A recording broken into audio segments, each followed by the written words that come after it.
Hey, what's going on, everyone? Welcome back to Idea Studio. We're exploring our 10,000 subscriber celebration today. I can't wait. So much to talk about. I'm Dana. I'm Chip. 10,000. We finally did it. I'm going to turn myself down a bit. I seem to be a tad hot here. All right. You're always hot. You too, babe. So, yeah, guys, 10,000. Wow. It's been a minute. 6 years ago, we started the channel. Is it? 6 years. And just kind of like putting silly videos up 6 years ago. We did the 5 things to know about Bangkok. I make some videos about traveling to Malaysia to ref. Like some entrepreneurial videos, but that's really it. And then, we started to really kind of ramp it up a bit more and focus in on the documentary style kind of vlogs and more stuff about Thailand. And you guys have really come out and shown support. Thank you. Obviously, a big thank you to Chris as well at Retire Working For You, because it was right after our video dropped together about Khao Yai that we pushed it over the 10,000 line. So big thanks to Chris, and big thanks to all the subscribers. You guys, obviously, we wouldn't be at 10K if it wasn't for you. Let's jump into the chat real quick, see who we got. Soy Mafia also mentioned the FBI's. FBI. Ha, ha, ha, ha, ha. Hey, Joe, what's going on, brother? Yes, 10K. Yes. Just the beginning, my friend. Kione from Onnote, what's going on? How's things, man? I lost count. How much do we have for the body waxing? No, it won't. It won't happen. It won't happen. Jim's, I think last I checked it was like $9,000, but yeah, or just over $9,000. So I think what I say, 10,000 for the full body wax. Yeah, we didn't make it. 10K by 10K was the goal. So we fell short, thankfully. Lucky. That's crazy. Don't do. But oh wow, it was. So here's the story about how it kind of all went down. Like, we dropped the video, and I kind of had a feeling the video would push us over because I was really confident in the video. I thought the Khao Yai video came out really well on its own. And then, like, a couple of the other people who I show my videos to and I get feedback from, they all really liked it. And so, I was like, this will do good on its own. And then dropping it with Chris simultaneously, obviously, is a big benefit. I can't pretend as though it's not. And also, one of the things that happened, I think that got us a lot of traction, was a Thai channel called Upcomment, which oftentimes will take videos about subjects and sort of re-edit it to condense the narrative. They've done a few videos.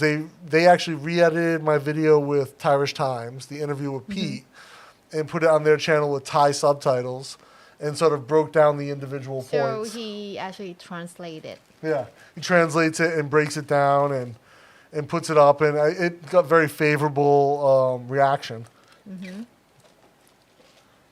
And then I'm celebrating with a salted plum soda, by the way.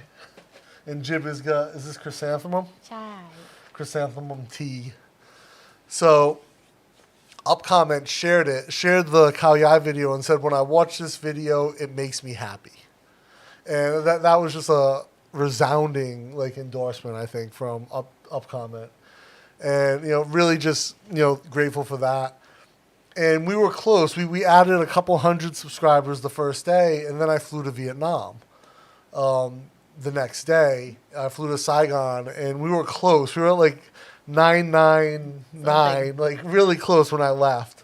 And I landed in Saigon, and Jib sent me a message with 10K circled. And we had hit it while I was in flight. So that was pretty awesome to land in Saigon and see that we had got to 10K. So I was pretty psyched about that. And just a great way to start that week, that trip in Saigon.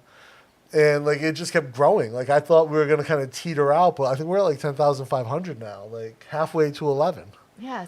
So very surprised. Yeah, by the number. Yeah, it's really kept growing, and the video's done amazingly well, and overwhelming support overwhelming positive feedback on the Khao Yai video, which was exciting. And of course, what you always want to see. And it did well on a number of levels. If you look at, I try not to dive too much into the analytics because for me, like YouTube's not a business, right? I don't want it to be like part of our business. It really is a creative outlet. Allows us to research topics and dive into it and really unfold things and make videos that we're happy about. And so like I try not to look at the analytics side, but you can't not when a video takes off like that. And the click-through rate on that video, which is one of the key metrics, is super high. It, like 3 times higher than a normal video for me. And talking to a few other people, it's higher than average for most videos. And then also my retention rate on the video, the amount of time people watch the video is much higher than normal as well. So it's engaging people for a lot longer time, which are all very good things and make us happy. I'm glad that people enjoy that video. But the one thing I will say like I'm super happy about is that video has led to an increase in viewership of the Tasha Lone video, which bombed originally, and people have now gone and seen it, and it's like almost doubled in views. So super happy that just more people saw the Tasha Lone video and also the robot video, the robot builder. So I hope like more and more people and tourists will go to Tachalom as a small city. Not really like people like know about it or like know how to go, you know. And it's just a gorgeous place, and it's unique in the fact that it's not a touristy place. Like in America, you might spend a day, so easy. Like you have like a one free day, just go there. But I would enjoy say food and coffee. In America, and we art. have places like the one I can think of where I grew up is like Sturbridge Village. Which is what is that? Plymouth Rock is another one. On the West Coast, they have like anti-gravity mountain places. They're manufactured towns. So it's like the Rose River place here in Thailand, the Rose Garden, whatever it is. What? Where it's like they dress like Sukhothai era. Okay. So these are like people in America, they dress like pilgrims, they dress like early settlers. Do they wear corsets? No, not corset. That's a different type of reenactment, babe. No, inside like. I don't know, but they wear outfits like settler outfits. And they sort of propagate this kind of whitewashed version of historic events and the history of it. And Tashalom is not that at all. It's very much an active working community that lives in that way. And that's the beauty of it. You should go there before it's like gone. Yeah, because based on what we saw from the river, it will be gone. Be there. Or it'll be smaller at least. Like I don't know if it's like have some highland. It looks like flat. But if you went to if you saw the Tasha Lone video, which I'm sure everyone on the live stream has probably seen it, and we'll get back into the comments in a moment, guys. Don't worry, we're not forgetting it. But if you get a chance to go to Tasha Lone, if you saw our video, the cafe restaurant that we stopped at, where that uncle made me the coffee, the pour over. One good surge on that river, that cafe would be gone, for sure. Like the tide came, so that it's so far down on the Jin River that it's tidal. So like the tide raises and lowers the river, and we started lunch at low tide, and by the time we finished, high tide had come in, and there was no water under us when we started, and there was water almost all the way to the street when we finished, and you could see it through the floorboards. So let's jump into the comments real quick. This is Joe responding to that the body wax isn't going to happen. Or we have to set another goal, Joe. No, what do you think, Joe? No. Another 6 more Benjamins, Moja. Hey, Chris, what's going on, man? Nomad Global Productions. Who else we got here? Apavara, Sawadee Krap. Sawadee ka. Joe says 100K is next. Yeah. Long way off, man. Look, I'm super stoked to be at 10K. It sort of is. It's a validation thing. Like 10,000 people have subscribed. It really is like a self-validation, and that's all. Like the community is who it is, and I love everyone who's in our Idea Studio community that enjoys the content, and to hit that number, as small as it is validation for us, I think. Oh, Mr. Mitch, what's going on, man? How you doing?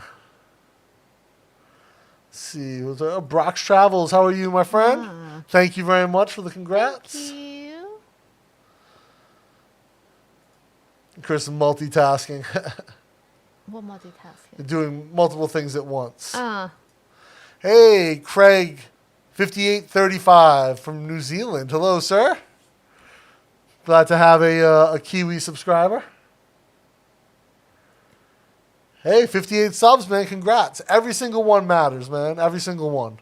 Right? And like the early ones, like you guys who have, a lot of you have been here like for a long time on the channel. We really appreciate like all the engagement, all the feedback you guys really do give us. Maganj, what's going on in BKK, my friend? How many kiwi fruits can fit us? Oh, Soy Mafia with the craziness. Always. So, yeah, so a week in Saigon. So I'll talk about that a bit. Because I was gone basically for a week working on a project there. And so Jib was back home dealing with the home front. Had to go back to school, actually, to the palace. Yes. Which was funny because the week before when I was here, she was home every day, which was great to see her. But, you know, when I left, and she's like, has to commute every morning back at it. And so Saigon was fun. Very nice city, or Ho Chi Minh City.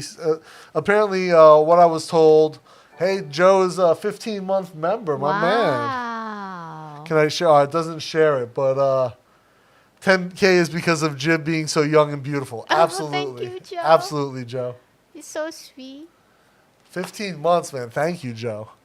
So what I was saying is Ho Chi Minh City or Saigon, what the people who I was meeting with there told me, locals who grew up there, whose families are from there, from the south, they still refer to it as Saigon despite the name officially being Ho Chi Minh, which is fine. But I really enjoyed the food. I ate banh mi way too much, pho way too much. Actually, I had some really great fried rice. I had 2 rice dishes. One that blew my mind. This fried rice. It had little crispy bits of rice on it, and Are you sure it's not crispy pork? no, it was vegetarian rice. Well, it was their version of khao pak kai. ข้าวผัดไข่ Kai. ไข่ออกไก่ Kai. With a K. Kai. Yeah, Kai. So, it was absolutely amazing. It was airy, light, fluffy, beautiful flavors. And actually, I had at the same restaurant little balls of sticky rice with banana blossom in it. Huh? And the sticky rice wasn't wasn't dense. It was very light and fluffy as well. Oh. But then then it's not sticky rice. So it was glutinous rice. But then at our hotel, we had a fried rice at breakfast that was the worst. It was like old sticky rice that they turned into fried rice. What? And it was like clumps and there was no flavor to it. Ow. And so the last day, I skipped breakfast the last day because I got food poisoning the night before, or 2 nights before. And so I didn't eat until after the flight, just in case anything went wrong.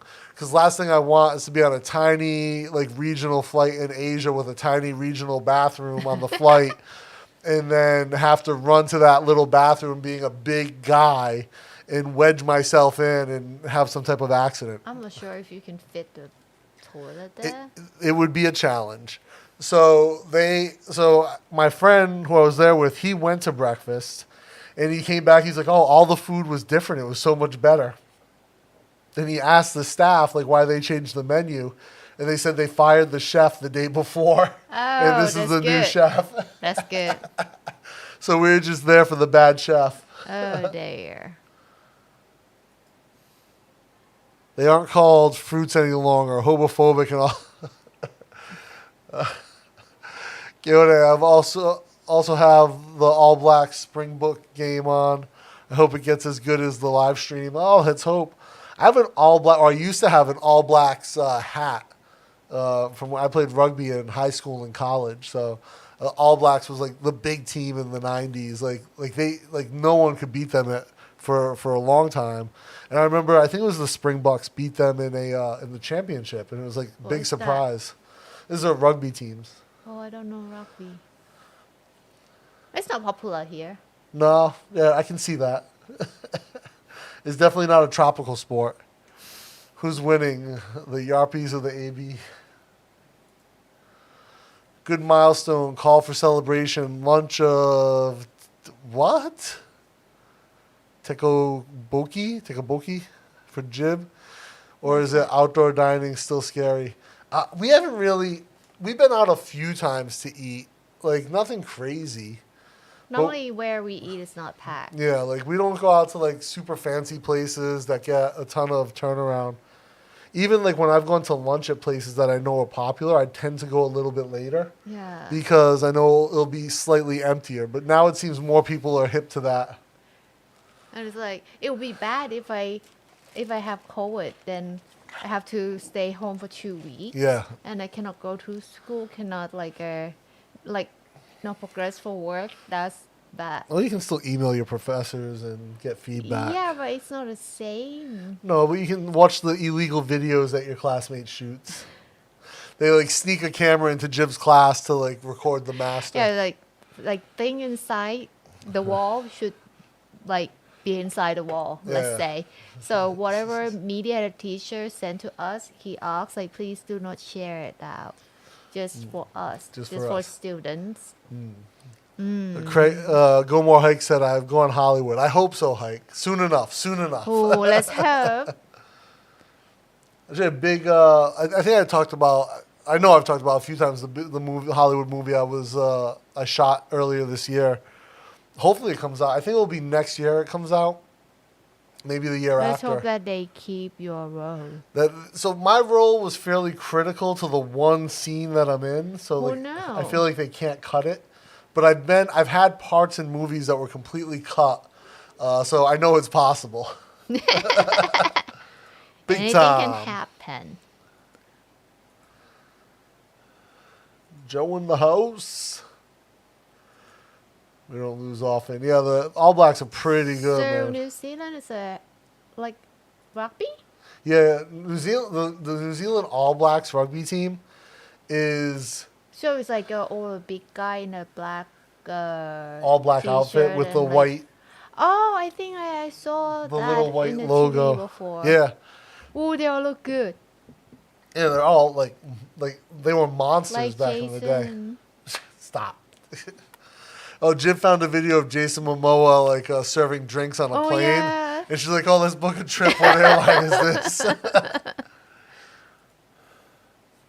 John Lewin, Auckland Airport once. Nice.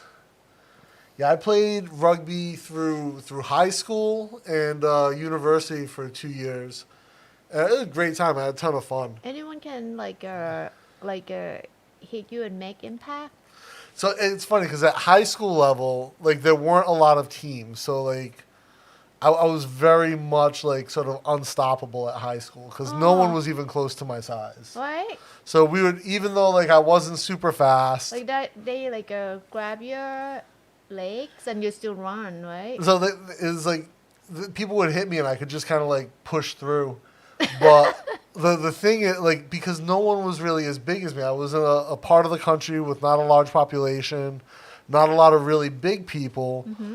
And so, like, I had a very, very definitive size and strength advantage for the most part. But when I got to university, that went away completely. So you're not the biggest guy anymore? No, I went from being, like, really, like, unstoppably large at high school level to, like, a little bit bigger than average at university. Ooh, wow. Yeah, and there were guys who were significantly larger than me. I even had to change position because I was no longer tall enough to play the position I had played in high school. I was a number 4 lock, and they ended up moving me up to prop because I wasn't tall enough for a lock position. Oh my. Yeah. Yeah, which was actually a better position for me. I liked it a lot more. Here you're like so big that like when I show photo of you and I, like we took together, my friends like, oh my god. Yeah, well, I said when I moved from lock to prop, I actually liked that position more. So it was good. But yeah, it was definitely not the biggest guy anymore by far. There were at least 4 guys on my team in university that were bigger than me. And how are they now? I don't know. I haven't really kept in touch with many of them.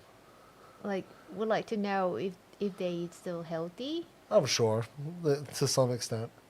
We used to play national tournaments, and like people would be like massive compared to me. Massive.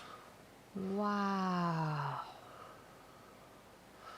Let's see Jason's a good guy. He was on Hawaii Airlines flight and giving out water. Yeah, that's what it was. That was the video I think she saw. Hey, Smoke Def, what's going on, man? Hey, thank you so much, dude. Much, much appreciated. And, big thanks to you, man. You're a subscriber, too. Like, all of you guys, again, amazing that you guys are all here, that you subscribe, that you watch the videos. I'm so appreciative of that. Did you do a movie in Vietnam, Hike asked? No, I did not. And I didn't film anything either. I didn't have time. I was working on a project. So... a work project, so I was there doing some other stuff. That boring. I won't bore you guys with the details of that, but and I didn't have a story planned out to film there, and so I didn't want to just point a camera at stuff and talk and assume you would find it interesting. I wanted to find an interesting angle to make a video about. And so I will probably, when I go back, which I probably will have to go back at least once this year, hopefully not for a whole week again, but maybe just a few days, I will definitely go ahead and probably put something together if I can find an interesting story. And I've got to reach out to my buddy Charlie. We've got a movie planned that I just got to figure out when we're going to film, because I got to film his part specifically, and I got to film the intro with him in it. And then start to edit together. I've got most of the voiceover written. Have you finished that book by any chance about it? No. So you got to finish that so we can make some video of you talking about what's in the book, because that's a whole other side of the story that I can't find an English version for. So there's some Thai only content about this that we're going to try to flush out as well. Jim's stressed. I have just two eyes. Yeah. That's for drawing now. What's the hospitality level you got there? And in Vietnam, so straight up honest, hospitality was good. It wasn't bad, but it definitely doesn't compare to Thailand. The level of hospitality at the hotel, at restaurants, is much higher. You realize how high your standards have become living in Thailand, because it would still be way better than the U.S., in my opinion, but it doesn't really reach the levels of Thailand in that regard. I also found, so I'll talk about this, and a lot of you guys are around my age, or a little older, a little younger. They use plastic like America did in the 80s. Straight up, straws that you could use as replacement pipes for stuff. Water bottles that you could throw against something and they would hurt a person. Just thick wall plastic bottles. Every order you get from Grab or wherever had plastic utensils in it. You don't get any plastic utensils in Thailand. They're very conscious about that. You get paper straws and stuff. They were sending plastic with everything, and the amount of plastic they put into it is insane. So it's a lot of usage, and I found that really kind of off-putting, because I've become so used to the thinner bottles, the paper straws. Usually here we have metal straws that we use. Not bad. I like the metal straws, unless you're drinking something hot. For a budget restaurant here, like a food cart, they still use a plastic box, but it's thin. Yeah. And still give the plastic utensil. Actually, a lot of places I find they just wrap it in paper and put it in that bag. It depends what kind of food, because sometimes you cannot put it on paper. And I will say that Thailand is definitely not the most plastic aware place. They make a very concerted effort.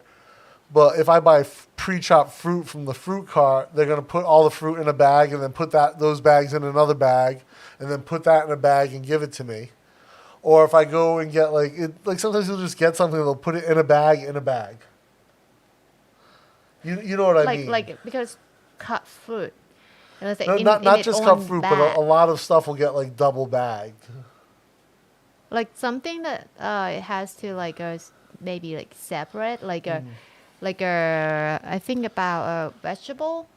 So like they have to weigh it, right? Yeah. So they weigh one bag. Okay, this much, and like Sometimes. I'm just saying, many. sometimes it can be a lot of bags. Yeah, but like when I go to get food for us, Yeah. like I like to get Bring like the pinto. The bigger shopping bag and like whatever is can just stay by itself. Just okay, no plastic bag. Just put it in Another my thing bag. that we do is we have the metal, the Thai Yeah, metal but lunchbox called the since pinto. COVID, we didn't use Yeah, it. not so much. Like But like don't like we don't let other person touch our container. the funny thing would be though, like if I bring that pinto out to get food, people find it hysterical. Like all the food aunties and uncles find it Yeah, hysterical we that I used have to the get pinto. some Yeah, in- and she put in the always pinto. laughed at my pinto. But like, I love that thing. It's not the best with samtam though because it's a little juicy, so the liquid can splash. But other than that, it's great. It depends how you carry it back home. The Jib accuses me of having too much swing when I walk. It is. Amazing what Vegemite can do for the subcon. Absolutely, Vegemite cures everything. Was 6'5", 275 with God, that's crazy. 3% is insane. Oh, I have 3% in some body parts. It's not let alone my whole body. you mean your ears? People say Vegemite is Soylent Green repackaged under NWO. What interview? New World Order. Bit of a joke. You need to go back and send Banh Mi to space. To the moon, Greg, to the moon. Oh, too far. Yeah, the Banh Mi, I bet you it would do good in space. You just have to like really get it like constrained to the plate. Pho would go good. Pho would be difficult because it'd splash around a lot. Yes. Yeah. Hey, Uncle Craig, how's it going, man? How's it going? Long time no see. How's things on the Bon Nook? You dubious about what, the hospitality level or the plastic hike? Fun fact, Vietnam recycled 33% of plastic resin in the same year Thailand did 17. Wow. Oh, That's really interesting, Uncle Craig. Especially, like I said, just based on like the usage that I see there. But I guess the recycling thing's weird because like there's no lack of people trying to like get recyclables in Thailand and in Vietnam as well. At least in Saigon, every day I saw people on bicycles like packed up like 2 stories high with bottles and just like riding around, like obviously taking used bottles for recycling. So, and obviously you don't see it to that extent here in Thailand, but people are going around, like our recyclables get stolen every week by this auntie who comes out and steals our trash, to the point where I am sometimes nervous to like throw out certain things because like I don't know what she's doing with it. So like there's certain things I'll just wait and I'll make sure I put out for the trash, our legitimate trash uncle who probably, I don't know, sends it off to be burned somewhere. But yeah, like, and I see that all up and down the neighborhood. I see people pushing carts with recyclables in it exclusively. But yeah, in Vietnam, they stack them up high on bikes. This is the other thing. I thought the bicycle culture in Vietnam was pretty amazing.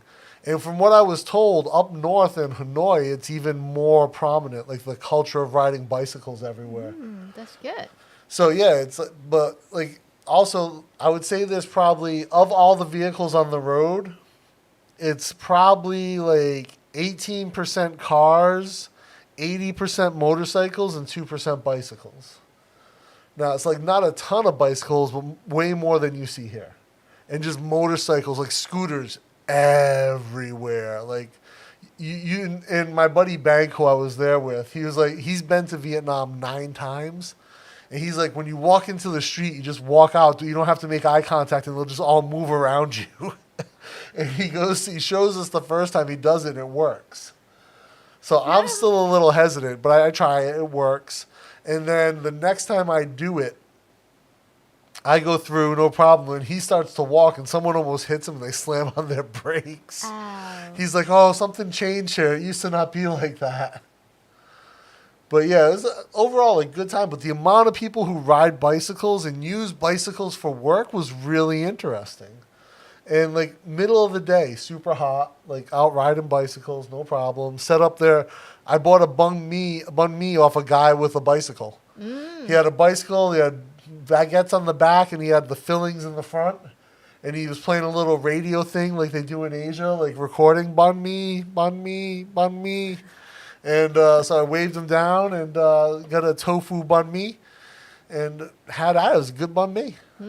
All their bread's like kind of really dry and like almost like just the outside is a little stale, but in a nice way. And then the inside is like soft and airy. It's really good.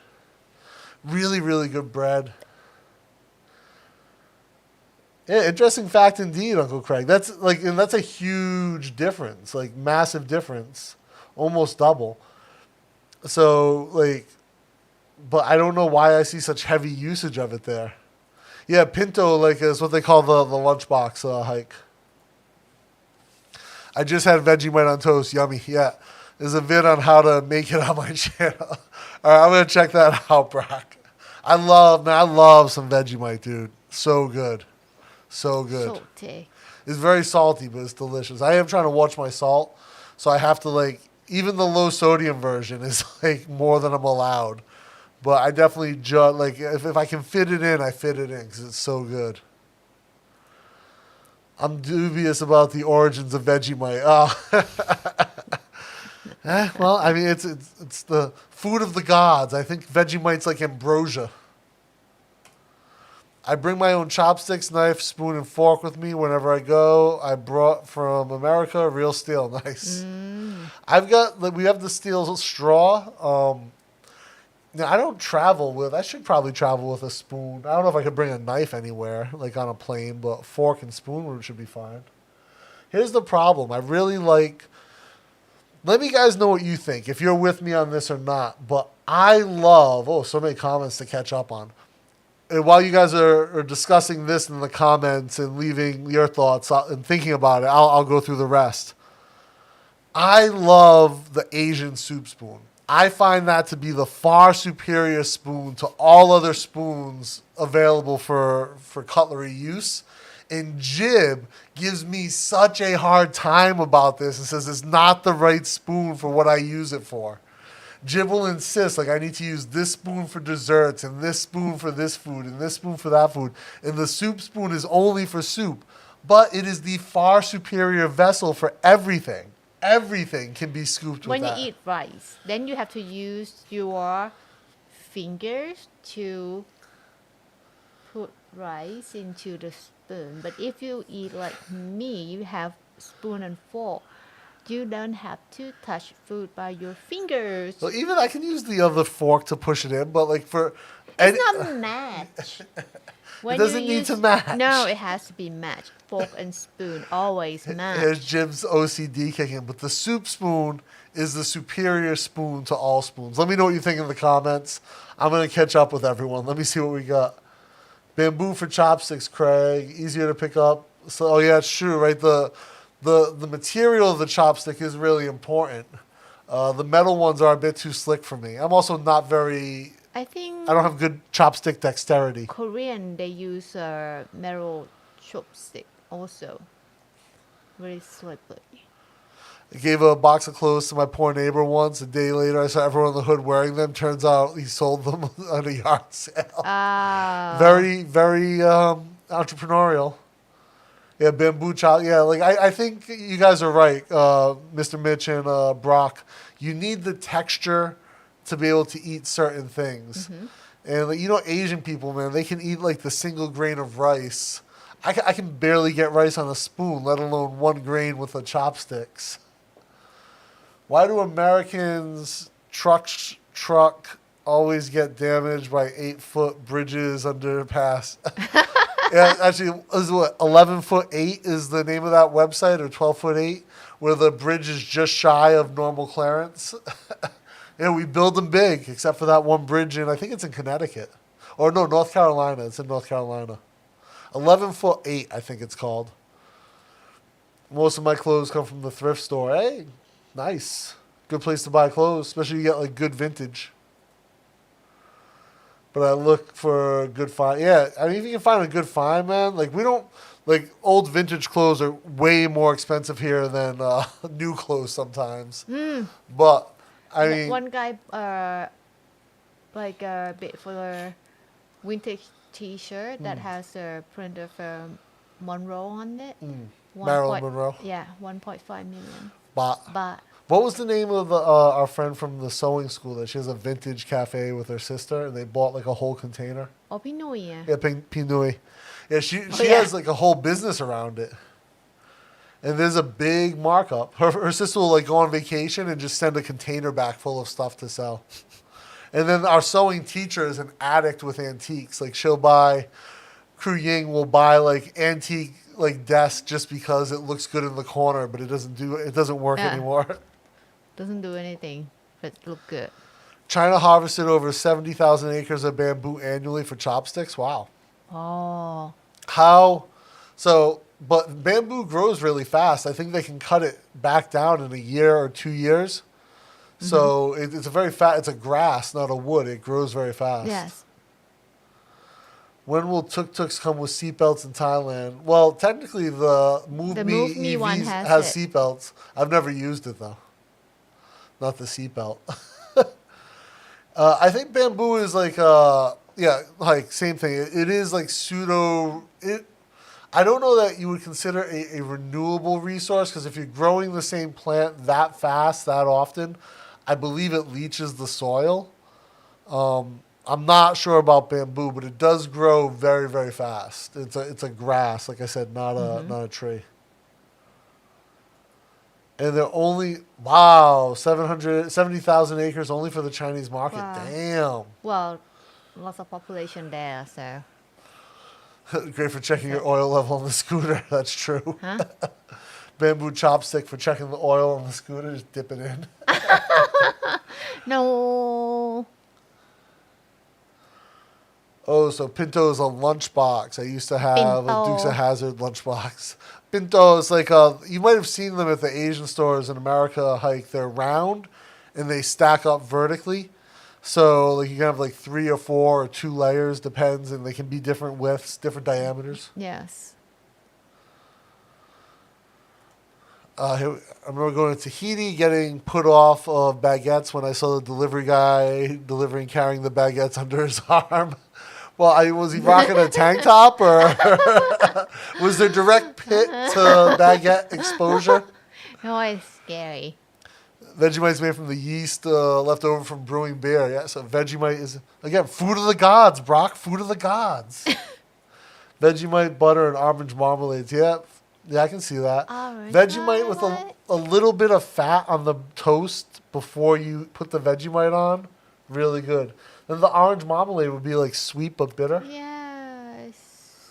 Oh, we have a citrus Suntory drink for tonight. Like a Suntory is like a Japanese malted beverage. It's not really beer, but it comes in a can. I don't know how to 3% describe alcohol? it. It's 3% alcohol. It's not high, and it has a fruit flavor usually. Their peach one literally tastes like a peach in a can. Like it has real peach flavor. It's very good. There is no spoon at Matrix. I'm on your side, Dana. Much better for rapid shot. Absolutely. And with that flat bottom and the crooked handle, you get some good motion going. Really good. Really good. My chopsticks have one of a hole drilled from end to end, great for liquid and soup slurping. That's a brilliant idea, actually. Like straw chopsticks. Like have a vertical hole in so you. Oh. Oh, you try that when you eat a tom yum noodle, na? But I think the problem would be like if you got too much uptake, right, and then as you turn it, it would like leak out. So maybe not the greatest idea. Maybe not. Thai soup spoon, yeah, also good for cutting. You get like a good chop going on something. Absolutely. I like a fork. Forks are overrated, Joe. Yeah, the bridge truck videos. I think it's 11foot8.com was the thing. But yeah, this whole It's weird, like compilation. why drivers still drive to that bridge. When I was a technician, we had bucket trucks built, and we had just gotten brand new ones. They were Ford F450 dualies, set up with a big like workshop on the back and a bucket. And I think the bucket was up at 12 feet or maybe a little bit over 12 feet because we had certain places we had trouble getting clearance. And there was, at the time, I think the only woman technician in the department. She had taken, she was going back from her last job, and she ended up slamming the truck right into a bridge. Ow. Again, a low bridge, and like, not like a couple inches. I think it was like a foot below her clearance. Oh. She slammed into it so hard. I think she was going 50 miles per hour, that the frame actually buckled where the bucket hydraulics were, and actually buckled. And she obviously never came back to work after destroying like a $120,000 truck. But yeah, it was. I mean, just like straight into it. And then I think the company had to pay like quite a bit of money for the inspection to ensure that she didn't like cause damage to the structure of the bridge, because it was an old like cobblestone bridge thing. It was an interesting week. We had a lot of safety classes. Going after that for like a couple months. Like every week we're in a safety class on driving. It's good, man. How's Mike doing? Oh, Mike's good, man. He's in America at the moment, him and Gracie. So I think they're just chilling, kicking around the U.S. My silverware is steel. My chopsticks are Japanese wooden ones with grooves on the end for grabbing. Oh, yeah, the slotted little groove things at the end are good. Give you a little bit more traction. I'm still not good with them. Like, Jim can eat anything with the chopsticks. My fat fingers don't manipulate them so well. You can do it. You need to practice. Buddha Rider. Hey, what's going on? I like your Wow. your avatar. That's Jim's style. The style of art that Jim learns at the palace. The next chapter will be This. Nice. And I have to draw like 1 meter piece. Oh, nice. So wait. 36 inches in 24 hours for bamboo? Wow. That's insane. I had bamboo floors at my house in Ohio and my house in Rhode Island. I had bamboo floors at both. Quite nice flooring material. But it's not like traditional hardwood where it's planked. It's like an engineered wood, so it's laminated with opposing grains, I think 3 times. So it's actually quite strong, and you can get like really unique grain patterns in it. Google says bamboo can grow 35 to 40 inches a day. Damn! Oh. That's crazy. So I think like when it starts to grow, it grows slow, but at some point it just grows fast. Did you see the viral meme with Joe Rogan about? I didn't see it at all. I know that Alex had a really crappy trial. He lost, and I know him and Joe are boys, but I'm sure it was hilarious. At a Pinto wagon. Pinto was a name of a car in the U.S. Yeah, Pinto. Ford Pinto, I think it was. Was it a Ford, guys? The Pinto? This talk of chopsticks and spoons has me thinking, what's the deal with peanuts? I mean, come on. It's a pea or it's a nut? It's a little of both. It's a small nut. Peanut. Does Jim like plum wine with her Vegemite? I don't know, but would you enjoy some plum wine with your Vegemite? Why would Vegemite? Why have to drink and eat it? Do they pair well together? No. Hi. In your expert opinion. No. What's the name of the plum drink we have? Umeshu? Umeshu is a type of but many brand. You can choose what you like. It's so funny that like one of my friends, she likes this drink too, and like she picked like the difficult design for the piece that we're working now. So I'm like, wow, Pete, your design is so difficult. like from like ancient the cabinet that she has to draw like follow that design. But for me, it's just okay, recreate whatever. I just like design myself. It was like, so she said, Chip, can you help me to like put ink on like after like she draw the pencil? Like I will give you 2 bottle of umeshu. I was like, interesting. That is a good deal. Yeah. Joe wants to know how school's going, Ben. It's go well. So it seems like teachers like us, like this batch, because we kind of work hard. Most of us work hard and be good students. Do whatever teachers say, and like for this piece, that teacher will allow us to use the Thai rate, ancient rate. Oh, really? Yeah, for the piece. Normally use the ink, but maybe as like 3 of us already put ink on the piece before, the triangle one, which is actually he ordered just pencil. But 3 of us I think if you did guys want ink. to practice. So yeah. So he said this piece may be allowed to use the old style rate. Yeah. Nice. He said this bag will be special. Nice. Chinese, Japanese use bento boxes for takeaway. Bento. And that's made of wood, right? Or metal, or what is it? Normally it's wood. Oh. 1 plum wine and Jib would be on the floor. Absolutely. Absolutely. I could maybe get 1.5 in me before I pass No, out. I drink but- just 1 shot. Not the whole bottle. Who drink the whole bottle?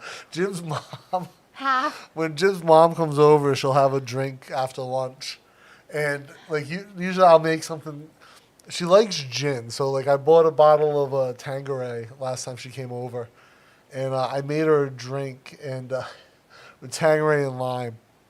And it was a bit on the strong side, but it was very kind of masked. And she drank the whole thing, and then she passed out in the rocking chair, just like.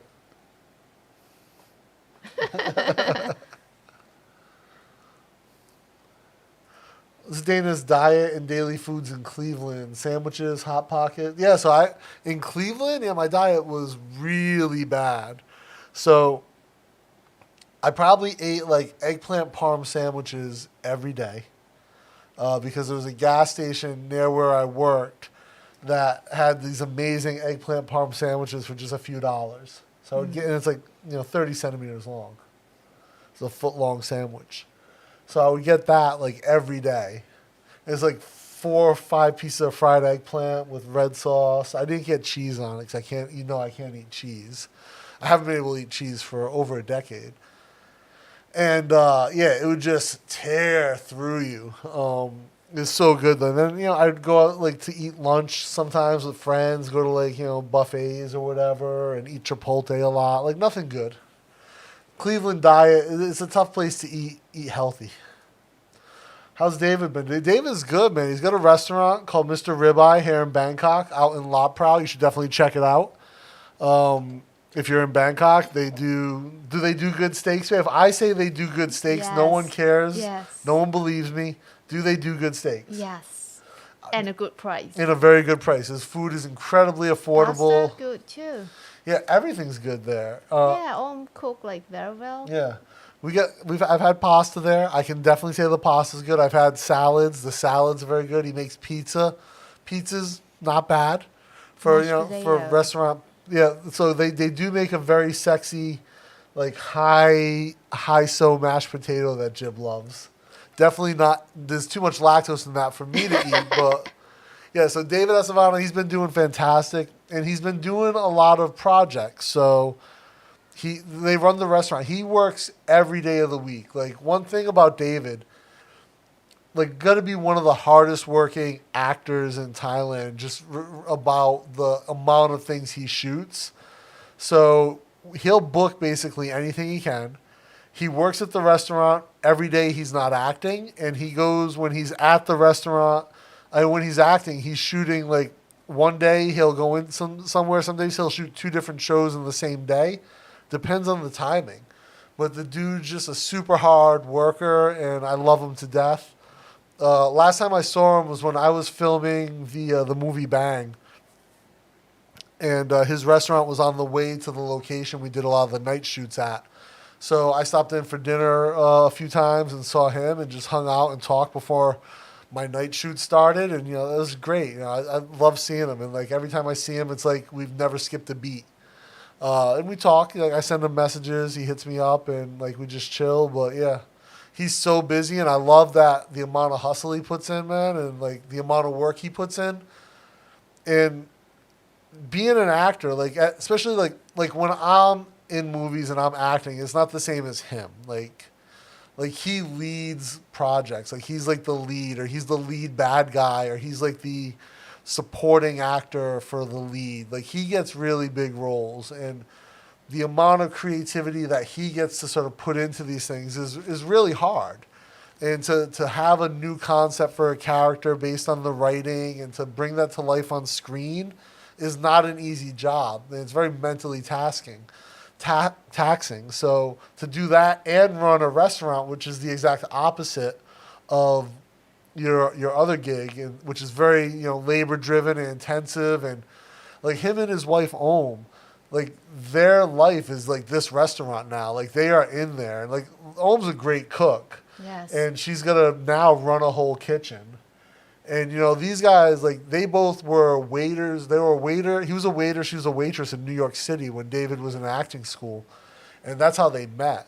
And now that they own a restaurant, and it's doing really great. And actually, I love the neighborhood it's in because they have really big footpaths.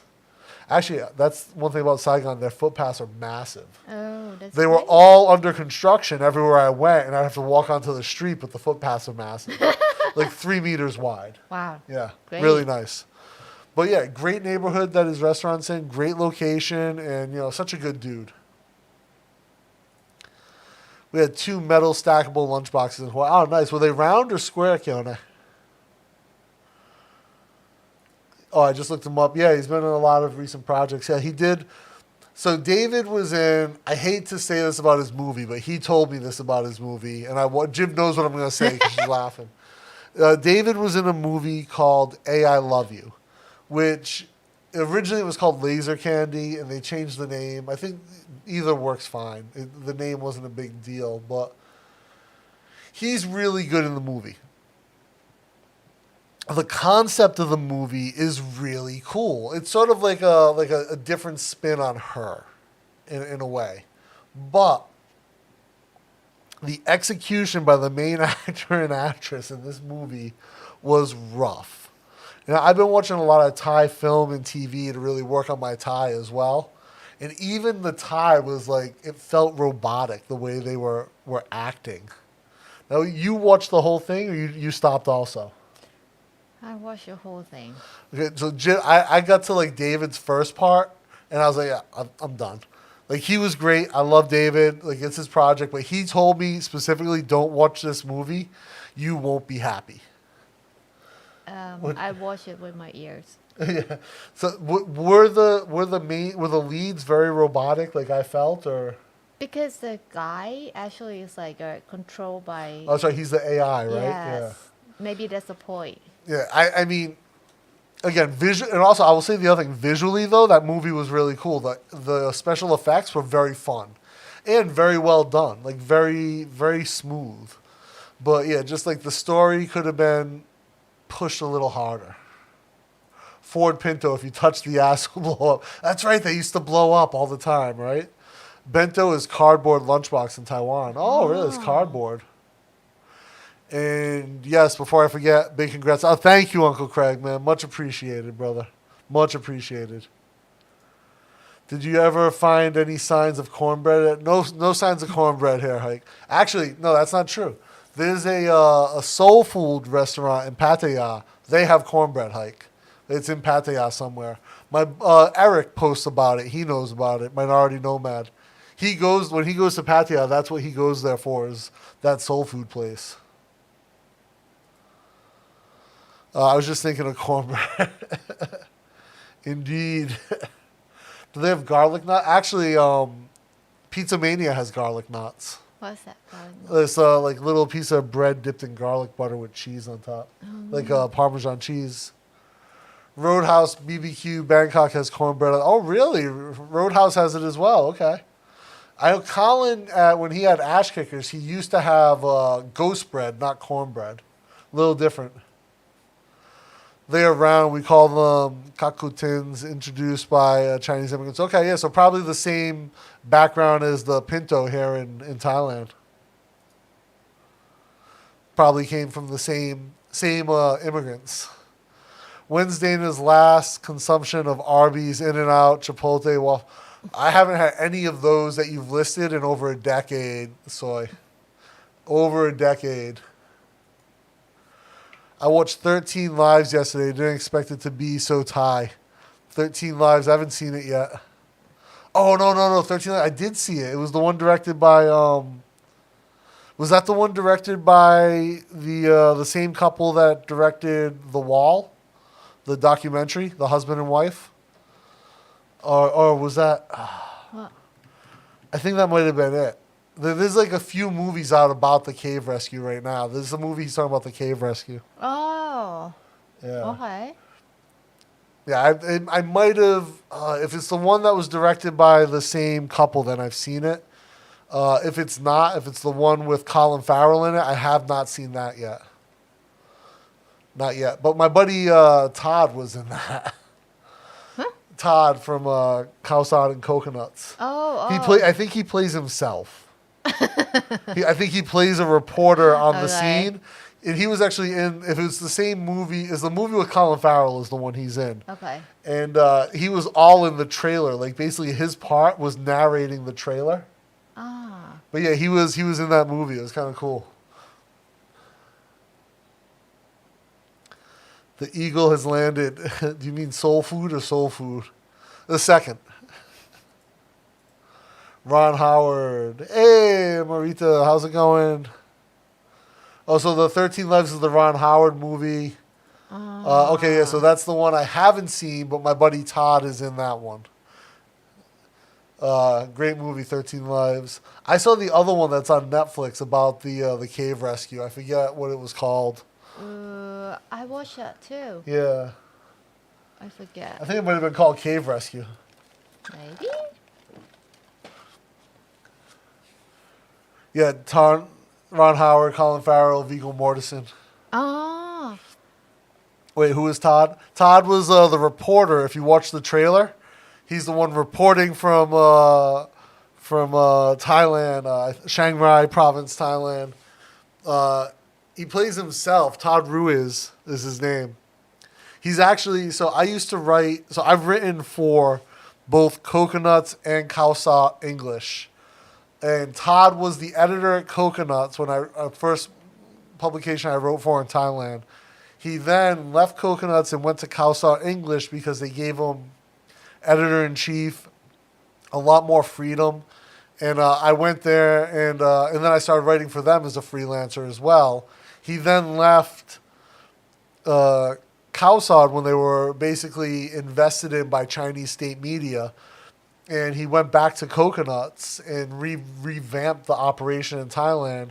And we talked about doing a podcast. And then, like, basically he didn't have the budget to bring me on to do it. And he ended up doing something with a few of their... he actually did a really good podcast for Coconuts. The girl who hosted it was fantastic. Like, production could have been a little bit more polished, but as far as, like, her quality of work was really good.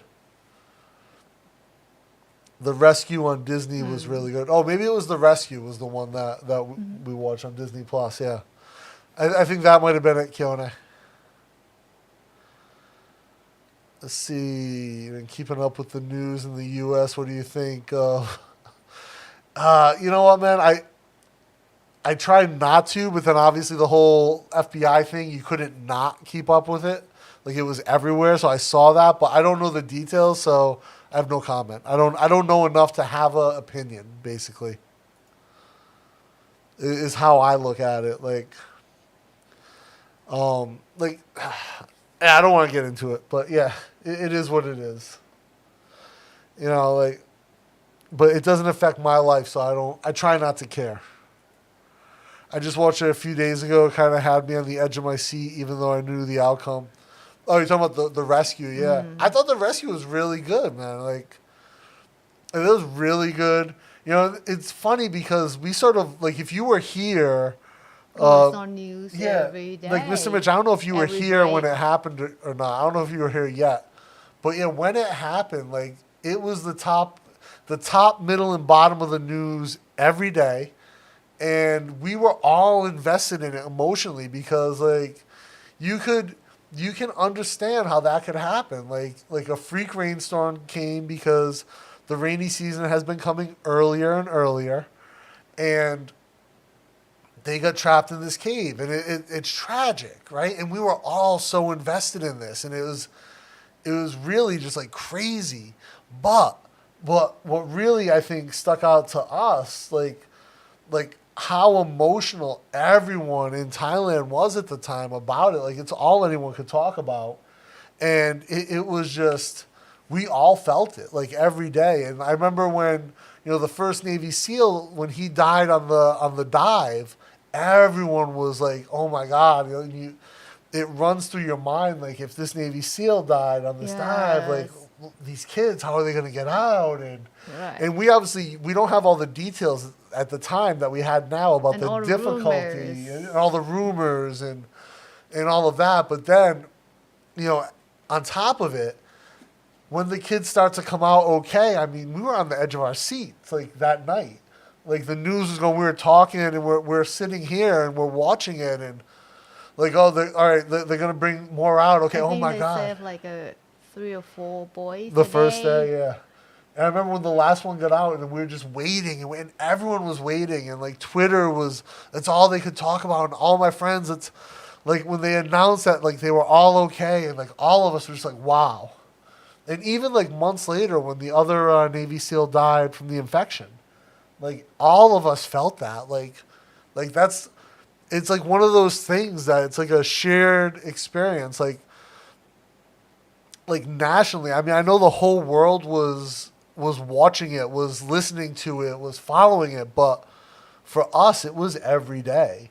And I think anyone who was in Thailand during that time, you have that experience of having lived through the emotional roller coaster of this rescue and these kids' lives being on the line and seeing their parents on the news and like Jim said, the rumors from the governor. Oh, it's like some said, that might be like a drug smuggling, like a kidnapped kids, that kind, and like some like cave this girl under and get out like other country or something. It's like, oh. I remember the day they found the kids, they were so far into the rescue. I was like, the day they found the kids, like, I think we all felt a huge sigh of relief because I think at that point we had all sort of accepted the worst case scenario as reality because it had been so long. Yeah, so long. It's like no food. No, yeah. And then we hear that they're all alive. And there's a video. Yeah. Right? And, oh, man, yeah. Wow, yeah. Just an amazing story. It's very unfortunate 2 people lost their life, but it's so amazing that 13 did not.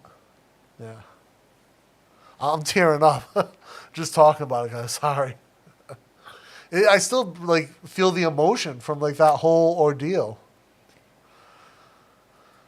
The rescue came out in 2021. Cave Rescue by Tom Waller came out the same month, the same time as Ron Howard's 13 Lives. Okay. I scuba dive, have done a number of wreck dives, but I am claustrophobic to a certain degree.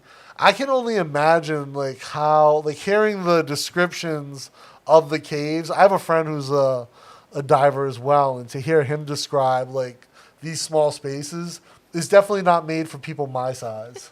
That's for sure. I think they built like a... Uncle Chris, like I was here for the museum. event. I could not sleep, wanted to go there. Didn't, of course, but absolutely glued to the network. Yeah, like seriously, like I could have helped in any way, I would have dropped everything and gone. Like if I had a skill that would have helped them, I would have dropped everything and gone. And I think anyone in country would have at the same time. Like you would have dropped everything and gone. Yeah, lots of people like be a volunteer there. Yeah. Even the girl who has a laundry shop, Yeah. she do for free. Yeah. And like the people making food for free, and yeah. Oh, they even have like a pizza or like espresso machine. Yeah. It's like espresso machine in the jungle. I mean, Serve talk hot about coffee. talk about just people coming together. You know. Yes. I always want to learn to scuba dive, but I don't like to swim. Yeah, you should definitely learn to swim first, hike. But I do scuba okay. I love to swim. I don't think I think I could scuba like open water, but I don't. People my size don't go into tight confined spaces, you know, for fun. You stop. Yeah, stop. Be stuck. My wife, her friends, and I was trying to go to the area and offer prayers for the two who died and the gods of that area, but wasn't able to, blocked pretty far away, so we just offered prayers. Yeah, I heard that they're really strict about like how close people can get now, especially with the rainy season being so unpredictable. Mm-hmm. And and I'm serious. Like the rainy season when I first came to Thailand, when I first came to Asia 20 years ago, was much more set and constrained. And even 10 years ago when I moved here, you could pretty much say June to October, rainy season. Every year. Like a couple small storms outside, but June to October. Now, May, open season for rain. Sometime April. Yeah, April, hard rain sometimes. November, hard rains. December, we got hard rains last year.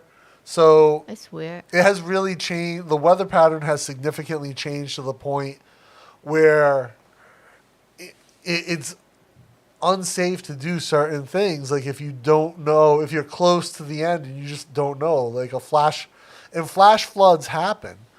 Like easily just because of the amount of rain we get. So it's a real thing.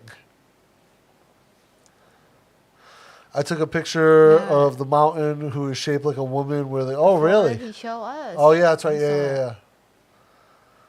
Tight space and me. Well, yeah, they are very. Any heads up on MMA matches ahead, Dana?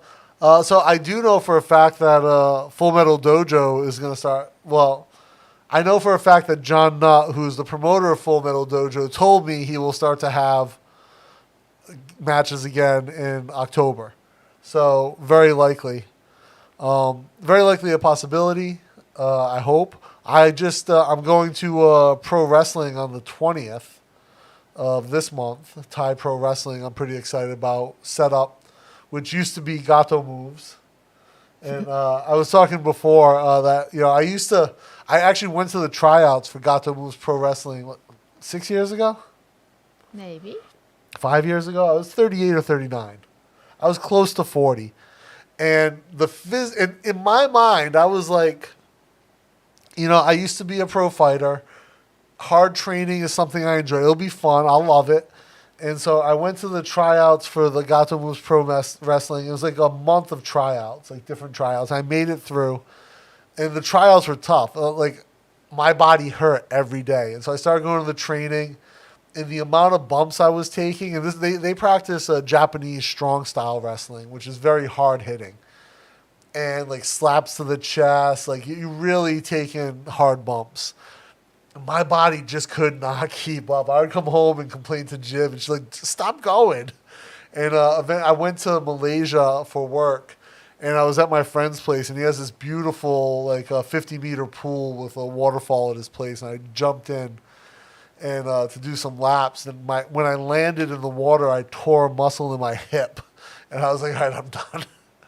Getting too old. If I'm getting injured jumping into the pool, I'm too old for this. But, yeah, so that's coming. And then I also booked, recently I booked Henry Rollins for October. So I'm excited to go see that show as well, October 20th. I've seen Henry Rollins do his spoken word performance twice in the U.S. over the years. Always amazing, always fantastic, very thought-provoking. I showed it to Jib, and Jib was like, yeah, it looks fun, but it's not for me. Like, it's very much, you said it was too much about the culture, right? I didn't grow up there. I don't know what he talk about sometimes. But he does do his show all over the world, and I think people resonate with how... Now, you're not a fan of his, so it doesn't matter anyway, but like I think his way of thinking resonates globally. He's a very well-traveled guy. So it's like you have to see like a nationality of the audience that he had. You know, I mean, I've seen videos of him speaking like in other parts of the world with like locals, and like they enjoy his show. But what popped up here? What's that? Someone just subscribed. God, subscribe. oh, thank you for the Thank you. subscription. That was so loud, it caught me off guard. I usually mute this. That's my bad. So I mean, like it can be like American who live throughout the world. Yeah, Like can be his fan. for sure. No, thank you for the subscription, by the way, for subbing. I appreciate. But yeah, no. So he's obviously famous from Black Flag, from punk rock in the '80s, and the '90s. So Jib doesn't know that, but that's fine. But yeah, I mean, I'm excited for that. I've seen his show twice already. It's been amazing. I'm excited to see it again. It'll be a blast. It's at the King Power Theater, which is Where? I don't know. I got to look up where it is. Wait. King Power Theater? Is it at Victory Monument? I think So it's a King Power, like a shopping in the mall. Yeah. Down on shopping mall is Soi Rang Nam, ใช่ near to Victory Monument. Just get off at the BTS there and you can walk. I think. And you can eat there. Uncle Craig said I scuba dove with the sharks. I also figured out the guides plant shark teeth in the sand for you to discover. Ah, Nice. That's excellent. You'll be fine, Mitch. Plenty of room with the real estate. Did you ever follow kickboxing? Heard of Andrew Tate? I followed kickboxing. The name's familiar. I was never super into kickboxing scene. What's the difference? Kickboxing and MMA. Well, you can wrestle in MMA. But Okay. even like K1 rules Okay, kickboxing, kickboxing is like Muay Thai. different rule set. Kickboxing, no elbows and no Okay. knees to the head, I think. Not fun. Yeah. I think you have to kick above the waist, too. Not fun. Hey, Wim, how goes it? How well does Dana fit in KL Monorail? Oh, fine. It's big. Or SkyTrain is better fit. They're both great. KL and Bangkok both have good transportation. Seth Richard, is there a video on how you two met? I don't know. Have we ever made a video about how we met? I don't think so. No, Seth, we'll tell the story now. I mean, it's a pretty unremarkable... I think it's like nothing like Yeah. interesting that we should make video about it. Yeah, it's pretty unremarkable stuff. Like we both met online on a website, and so we met, and I really like Jib's profile. And so actually, this is funny. I'm very wordy, and I wrote like a 3 or 4 paragraph message to Jib as like a as a hello message. And Jib was like, "Who writes this much? This person can't be interesting." I feel like it's a copy paste message. It's very polite, I would say, and like with like very formal writing. So I feel like this can be copy paste to any girl. Just change the name. Until the last paragraph that he mentioned about my photo, the photo that I just added, and it's like photo is like this look with ice cream. Yeah. So it's like, oh, he looked to my profile, okay, and he write about me for sure. Okay, then I reply his message. Yeah, and so then we started to chat, and we end up having our first date at Terminal 21. We met in front of the Chaps Jean Shop and had tea. And it was nice. It was a nice time. And then the next day we went out But to. you know, it's kind of shocked a little bit to know that he's vegan. It's like, oh, I date Western guy, so it must be like, okay, steak or pasta or whatever food or barbecue. It's like, oh, I'm vegan. It's like, oh my God, what restaurant that we can eat then? Oh, I hate it. That didn't stop you from having a second date with me the very next day, though. Oh. And so the next day we went ice skating at Central World, which was not so good for Jib. No, I don't want to fall. I'm afraid. I'm scared to fall. Yeah.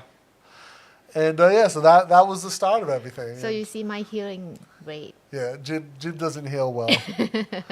But yeah, that was the start of how that's how we met and started to date. And, that was, how long ago now? 8 years? 9? 9 years, yeah. It's been a long Or time. even 10, because it's a Facebook photo. Oh, yeah. Like, remind, like, the photo of the second date. Yeah. Remember? Oh, yeah. Maybe it's 10 years? No, So- 9? 9, yeah, maybe 9. It's been a Or while. is it 8? No, more than 8. So, yeah. So it's, I would say 9. Yeah, I think, and things just sort of, like, really picked up for us. Like, I would say, like, within, like, I would say for me on the first date, like, I knew that Jib and I had, like, a really special connection. Even you cheat for the questionnaire. So this is true. So OkCupid, we met on a site called OkCupid, where they ask you questions about the other person. And so Jib and I had answered like 2 in common, and I think Jib had answered like 18 in total. Something like less than 20 in total. I can't remember. And so I went to her profile, and if you were matched, you could see the questions the other person had answered. So I looked at hers, and I was like, okay, based on like all of these, which ones do I think, based on how she answered the other ones and how we matched, based on her background as a scientist, me as an engineer, which questions do I think answering honestly will give me the best chance of having a positive match with Jib? So I listed out all the questions that we had in common. And then I was like, okay, I think we were most likely to answer similarly on these, and these. And then you can actually rate, like if you give your answer on a question, it asked you how important is this to match with the other person. So it's like if me and you are 100% like different, how important is that? And you can say none to one deal breaker. I think it was something like that on the quiz. It was an interesting algorithm. So I thought about it. I'm like, okay, so which ones will give that I can answer honestly, will give us the highest percentage match? And then which ones, if I answer honestly, will reduce our potential of matching well? So I put some thought into this, and just probably just at home knitting, like, got a date tomorrow. And I'm like, all right, analytically, which ones? And so we ended up getting like a 90% something match, because I had to answer over 10 questions to match with you, to get like a percentage. And so, yeah, I ended up answering, I think, all of the same ones you did, and we still had like a really high percentage match. And then, but that doesn't tell you much. But it tells you, like, okay, we think some of the same things, but it doesn't tell you really the way you think about it or the depth of your thinking, right? Just that you have some similar ideas. Because I had met other people off the same site that definitely did not, we had like high matches, but we weren't compatible. So like it's not always like the perfect indicator, but it tells you that you have some commonalities.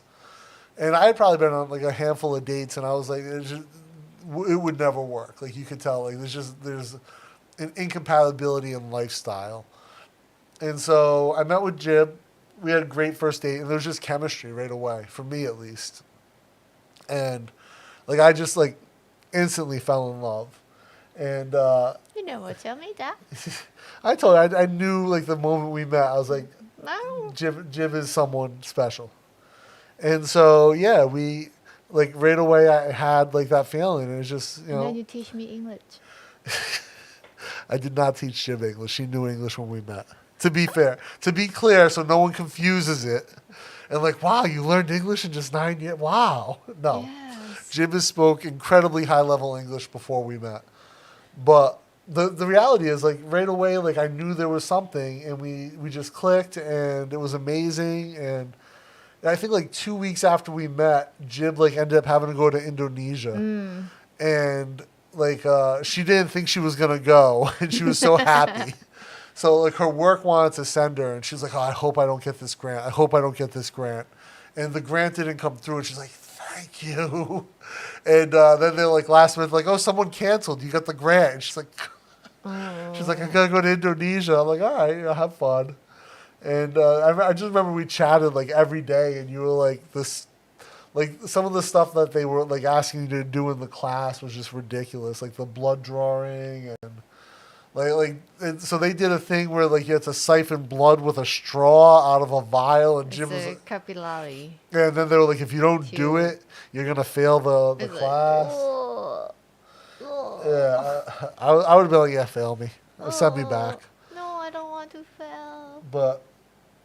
And Jim doesn't fail, so yeah. But yeah, I remember we just, and like those things that we just really bonded over those video chats every day while you were in Indonesia. And yeah, it was a great time. And then, just snowballed into the relationship we have today. So do you remember it the same way? Or am I skewing the story at all?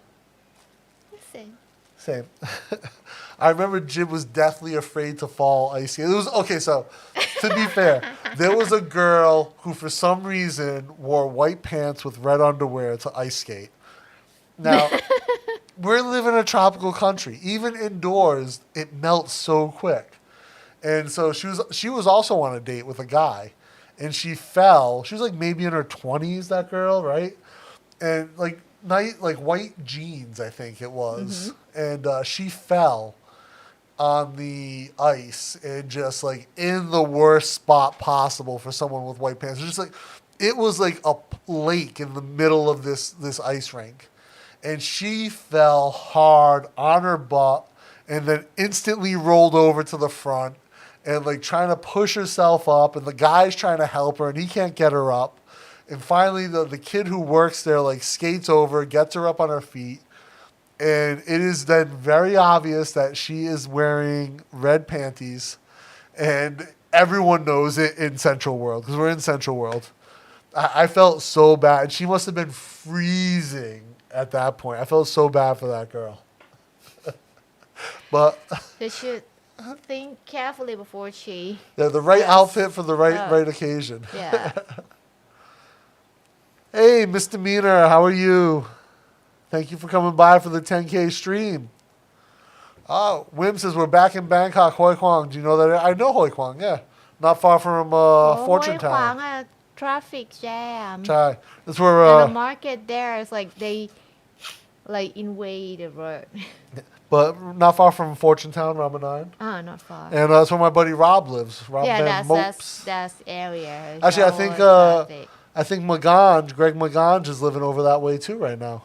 Over in Hoi Quang. Okay. Yeah, I think so. If it's not too far from MRT, then it's good. You just walk to get MRT. Joe says, my eyes were hurting after seeing you standing on the balcony, Dana, before coffee. Oh, right. It's like, what is that? Jim was like, why are you naked in Chris's video? Yeah, it's like, what? Well, to be fair, it's like you wear Speedo to swim. It's about the same. Yeah. It's no different than you would see from some European guy in Pattaya. I know that it's really like your underwear because I clean it every week. But yeah, that's just how it happened. Like, actually, that was a great little resort area, the shipping containers. Mm-hmm. But yeah, that was like our good kind of like sort of like rolling, relaxed morning that we got going. Is it hard bait? Yeah, it was a hard bed. Definitely a hard bed. Yeah, I thought that was a fun shot. I thought it was fun that he included that in his video. Chris pulled out such a great edit, such a slick intro with the syncopation and everything. I mean, it was so good. I'm very envious of Chris's like the speed to which he produces these videos too. His If you're not too picky. his edit was done 2 weeks before us. If you're not too picky with edit, you will finish it much earlier. Maybe. Hey, have a good one, Mr. Mitch. Thanks for swinging by, brother. Let's see. Oh, I'm skipping ahead. Where were we? Everyone's saying about it. Jim, how many blue-eye Thai babies have you seen Thai baby? with blue eyes? I Obviously, have Lacun. heard just only one. Who? That he's a child of the staff who work at Mahidol with some disease, something before he was born. Like it's happened when he's still like inside the mom. Oh. I don't know what disease or what treatment that like they give to the mother. Somehow baby was born with blue eyes. Normal vision? Yes, Thai baby Wow. with blue eyes. But you can see fine. Yeah, Wow. but with something like with some defect about intestine, I think that's the only defect that he has. Nice. That he has like, but that's a story that I heard. It's like someone at office know that, Wow. like maybe mom something. Interesting. Yeah, but for the half kids, I think none of the half Thai and foreigner has blue eyes. But it can be like a I don't know half of any. kid. 1 second. So, hey, Chris or someone, can you guys block Nude HD XYZ for us? Oh, I might be able to do it, actually. Oh, someone got it. okay. Hike, thank you. So And Maganj. So for half kid married with let's say Caucasian, they can have like a very light eyes. So for I've never seen anyone with blue. I've seen someone with like a hazel. Like a light brown. Oh, you remember? I don't know if you know Cindy. She was a beauty pageant. She is like, I think her mother is half, Okay. and but her father is like 100% Caucasian, so she has blue eyes, or almost blue, Nice. and she married with Byron, the model guy. okay. I think you mentioned his name long Oh, ago. yeah, I know Byron. Yeah.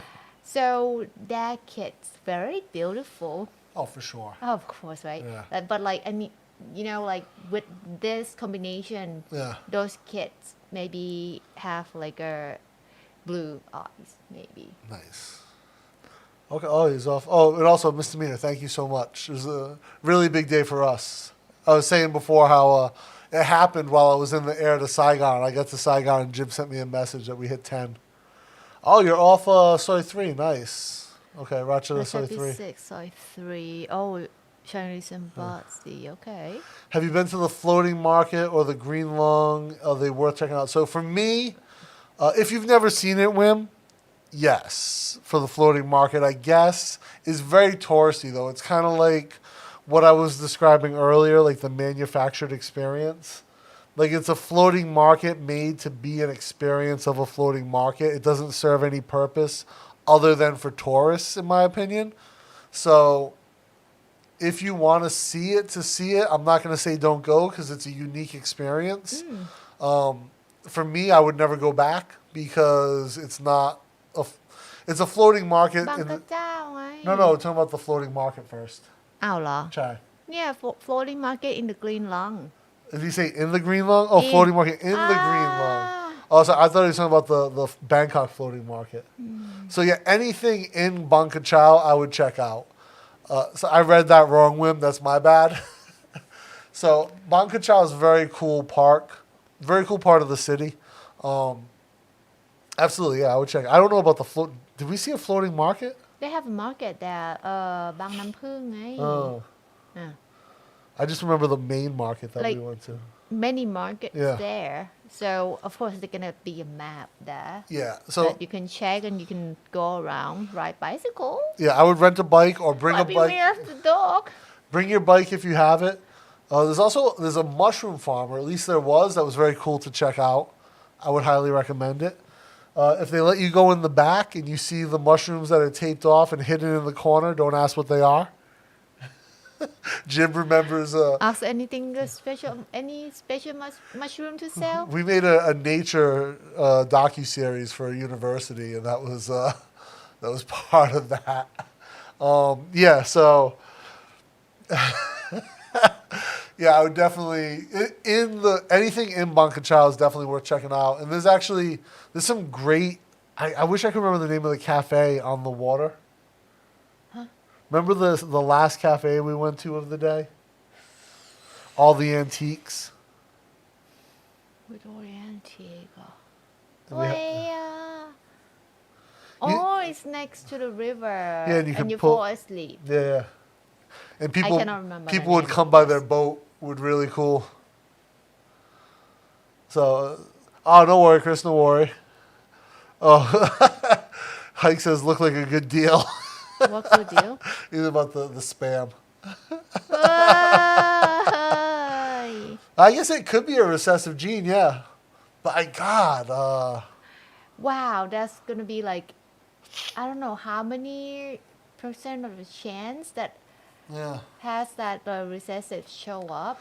Yeah, I mean, so, like, just to think about, like, the It has to probability. be like yeah. very close family to make it happen. You'd have to have, well, so even still, though, you'd have to have two, for it to be a dominant recessive, you'd have to have two adults with the same recessive. So I don't think a Thai or Caucasian would be able to.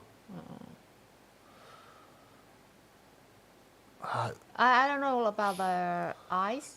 Yeah, because color, I don't think Asians Like have a a blue eye recessive. combination about I I don't know. don't know. I don't know. I just It's know very about possible. the blood type, but Yeah. eyes may be too complicated because there must be many genotype to make many colors. So I thought I had read, and misdemeanor, this is like years and years ago, I thought I had read this, that blue eyes specifically were a mutation that was that was specific to Caucasians. And then any other species any other ethnicity that it had passed to was through like breeding and, or like whatever, migration and breeding and however that goes naturally. But I read somewhere yeah. like some island, like the tribe, like who live there, like I don't know how long, but it's like they kind of like rural, like far away. Oh, okay. Somehow they look like dark skin, but they have blue eyes. Oh, really? Like real blue eyes. Huh? So maybe it's not exclusive to Caucasian. Yeah. I don't know. Maybe they were white until they moved to Ireland and get sunburn, so they like their skin changed to get darker. I knew a girl 20 years ago in college. It was a black girl with most stunning green eyes you'd ever seen. Wow. Yeah. Yeah, absolutely Wow. stunning. Must be beautiful. Oh, how's the little guy doing, Joe? Oh. His summer break's gonna almost be over for him, right? Is he going back to school? So you just sign up and let us know, Joe. Oh. Hey, Toby, how's it going? Watching Guy Ritchie. Oh, such a great movie, Snatch. Such a great movie. Very layered. He was watching Guy Ritchie's Snatch. The movie Snatch with Brad Pitt. Shirtless as a boxer the whole time. Really? How have you not seen this? Okay, I will check. It sounds like the type of movie you would have 100% seen, Jib. Brad Pitt topless for the majority of the movie. Okay, I don't know that. Now you're going to watch it, I'm sure. Snatch. Okay. Such a layered, nuanced performance by everyone. Oh, such a great movie, Toby. How you doing, Toby? What's up with you? They are part of the New World Order. He's talking about that. Bangnam Pung Floating Market, only on the weekend until 2 p.m. Oh, nice. Okay. Nice. Those special ones are the best. Yeah, those are interesting mushrooms. I love special mushrooms. Have not had it. I'm waiting for like a mushroom tom yum with the special mushrooms. Have you seen? I've not seen Thor: Love and Thunder yet. Not yet. We haven't It's really. out. It's not in the theater anymore, right? Yeah, we Too haven't. late. Yeah, we haven't really been going to the theater. So Because people keep talking in the theater. That's so annoying me. Jim Jim was very close to slapping a dude and his girlfriend one time in the theater. Where were we? Ekamai? Terminal. At Terminal. And Jim was like, will you shut the up? I'm trying to watch the movie. No. I didn't say that. Just about. No. I just say, please stop talking. I can hear what you're talking now. That's not exactly what she said, but I think I'm closer to the real version. But I think Jim was about to like slap the dude and choke the chick for sure. No, I'm not gonna slap anyone. I just punch She to would've- the face. Yeah, she doesn't waste time like Will slap Smith. is kind of insult. I think punch is better. And I would have just been eating my popcorn like 2 shows for the price of 1. Or elbow him. I don't know. Elbow I don't kick. want to break my Hand. hand. So just elbow him Yeah. to the jawline. Jim knows what's up. But yeah, so Jim, And the other time is like two white teenager that I think their parents didn't teach them well enough about the manner in the public. And at one time, I was at a movie with my buddy here in Bangkok. And same thing, like 2 young Caucasian teenagers being a little bit unruly. And so I basically told them if they didn't shut up, what I was going to do to them. And that they would not enjoy it. But I would. And they stopped. They actually left the theater. Didn't come back. That's good. Yeah. But, you know, this is in my opinion, like, if you're at the cinema, right, everyone's there for the same thing, for the shared experience of enjoying this movie. Let everyone else enjoy it. Like if it's not a comedy, like a drop down, drag out, laughing comedy, like, be quiet. Enjoy, respect your space, They talk enjoy like the film. thing that is not related to the movie at Yeah, all. the time with the guy and his girlfriend, they're talking about like just bullshit, like nothing. Also that teenagers. I don't even know. Oh, remember the 2 girls, right? Yeah. Jim tried to look at them first, like give them the eyes, and they wouldn't make eye contact. So Jim like on it. Actually, I think I was gonna say something, and Jim was like, "No." As No. you're a guy, it can be like too much aggressive to them. And like 30 seconds later, Jim's like, "I got this." Oh, Joe, you got the blue eyes? You a mutant? Ooh. I thought it passed through the father. I think it has to come from both sides, right? For a recessive gene to be prominent. It depends. Have to read it. You are not the father, Maury Povich. In the Solomon Islands, they have some of the darkest skin, but have really blonde hair. Yeah, Killing wow. Blonde hair. Must look good. So like dark Polynesian skin, Keone, but with a blonde hair. Wow. That's amazing. Oi. So does mean I can dye my hair blonde. I can say I come from Really Solomon, jumping ahead huh? here. Snatch the movie is so layered, I can't understand the first word anyone says. there are some very thick accents, right? Like that pikey accent that Brad Pitt pulls off is really fantastic. Have you seen the Thai drama movie version of Love Destiny? Came out I have not. No. I have not seen this. Oh, it's like make lots of movie. A lot of money now. Oh, really? Like 200 million baht. Oh, wow. Yeah. That's great. Mom went with auntie. Nice. Like I said, luckily Netflix and the Thai version of Disney Plus has a ton of Thai movies and TV. So oftentimes I'll start one, and if the vibe is right, I'll stick with it. I watched a handful while I was in Vietnam, but the Thai Disney Plus wouldn't let me use my VPN to watch stuff, so I was stuck with Netflix. well, not stuck with. I was limited to Netflix. Saying stuck like I could only watch Netflix. No, I was limited to Netflix. You guys know of a good swimming pool that we can go to here? But I don't, honestly. The universities usually have a swimming pool here in Bangkok, and then hotels or apartments. Other than that, there's not too many public pools. There is. Is there? I don't know about them. Next to our Emporium. Okay, It's a okay, park. that one, At but the he lives back in of he the lives in park. Hoi Quang. โอ้ห้วยขวางโอ้ย Chai, see, ห้วย see. ขวาง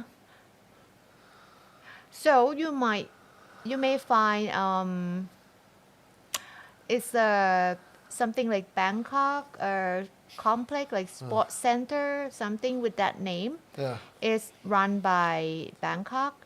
I don't know if you have to apply for membership before you can pay to swim, or you can just pay.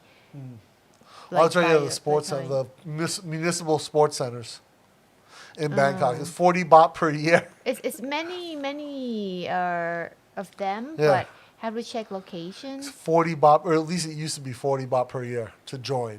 But then you have to pay additionally to Like swim. 20, like 20 baht 25, extra. Yeah. something per time. This is interesting. Keone says that he went to the theater last month for the first time in a long time and was really surprised when no one stood for the King's Anthem. So, yeah, that's been much more common. I think the first time, I've never been to a theater where no one stood Keone, but I've been to a theater where the majority of people did not stand. And I think the first time that I really ever saw it was at Scala, like years ago. Maybe half the place didn't stand. And I think we were there for an Avengers movie. If I don't. So it's the thing is, it's no law about that. Yeah. So it's just a social manner that you stand. But If you don't want to stand, it's fine. That's it. What I thought was interesting though was that there was a very clear vibe between the people who did stand and the people who did not stand. Like there was an old gentleman in our row, and I could feel the look he was giving to the people in front of us when they didn't stand. Like I could feel it. It was just radiating off him. So what would happen if you in like the sports stadium and they play your national anthem, right? Yeah. And you have to stand, do you? You don't have to, right? Again, it's courtesy and it's tradition. Yeah. Now, depending on the city you're in, you probably get your ass kicked. So, like, if you're in like a Is there any law to say you must stand? there is no law. But like, if you're in Boston and you didn't stand, there'd be some townie coming over the bleachers to beat you up, like 50 of them. Or if you're in New York or like some southern probably any baseball game, because like that's red, white, and blue America, whoa, baseball. Like, yeah, you're probably gonna get your ass kicked, for sure. Now, like, but you would definitely, at the very least, be looked at like you're an asshole. That's it. But Just that's it. Like, yeah. Again, there's no law about it. And I understand there's none here, but I think the same thing. Like, if that old guy wasn't 80, he probably would have kicked those two guys' ass. No. If you're like well educated and have a good manner, you won't do any violence to others. You say that as though an educated, mannered person has never gone to jail for a violent crime. Oh, sometimes not everyone do it, right? But I'm just saying, like, Right? it's not. There are certain things that push certain people over the limit, and I am It's self-control. and I am absolutely positive that one topic is one of those things that is going to push certain Thai people over that edge. Correct. Now, But especially because when we started Scala, they were still using the old images. mm-hmm. So even more so then, do I think it would have pushed a person over that edge to be like, So it's kind of self-control. I'm not saying you're wrong, but I'm saying I'm more right.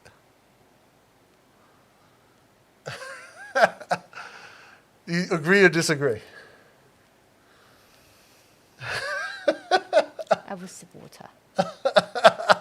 Jim sipping the water. Oh, do they say that now, Hike? Really? Wow, good for you.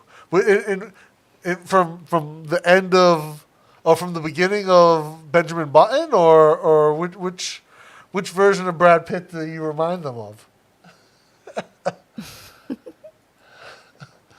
I watched Little Nicky last night with the kid and the grandkids, and they loved it. Forgot how funny. I haven't seen that in forever. Yeah, that was a funny movie. It's a Adam Sandler movie with the devil. It's an old Adam Sandler movie. It was really funny. I believe Dana, Jim can throw hands. Sorry, Jim can throw hands, no doubt. But I choose not to. But she chooses not to. But she can if she wanted to. If I have to. Let's say I will finish it. There was a viral video in Thailand a few years ago from the bus stop, actually right near our condo at the time, where yeah, so funny. Where the bus driver got into a fight with a passenger outside the bus, and the lady who collects the tickets and has like the cash and like the little round metal thing, she jumped in. Now, I'm just gonna say that if I was in that situation and Jim was with me, I would feel confident that Jim would handle stuff on the lady who jumped on my back for me. Because Jim can handle herself. So that's what's up. But not the Brad Pitt from Thelma and Louise. I remind them of the Brad from 12 Monkeys. Oh, no. The worst Brad possible. Great picture of Jim throwing two people down over the seat. Yeah, no, legit, she could. The OG auntie. OG auntie sticker. You know, sometimes it's very like, I have to like kind of bite my lips and like have to. Jim is often taking deep breaths in public. Hey, Patrick, what's going on, man? Long time no see. How you been, dude? Top Gun Maverick. We didn't get to see it in the theater, unfortunately. So we don't like to go to the theater anymore since no Scala. Yeah, without Scala, we haven't found like the new place yet that we call like our theater. Like Scala was it's the same vibe. It's like yeah. No, say no. Like we keep saying we're gonna try Century, but we haven't done it yet. Over and on yeah. But like we want like that sort of like off the beaten path place. Like I miss the uncle in the yellow jacket. Yeah, the yellow jacket. And they always remember us. Yeah. Like, did we care again? Yeah, they always joke with us and they're so fun and real good times. Yeah, how you been, Patrick, man? What have you been up to? I haven't seen you on for a bit. Hey, Roger McGee, how's it going, man? Hello. Thai subtitles get me in trouble because listening in English, I start laughing before they can finish reading.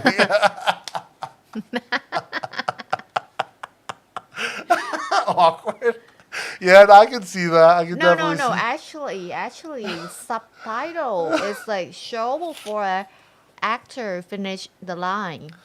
But sometimes if he's listening, sometimes he hears it before they read it.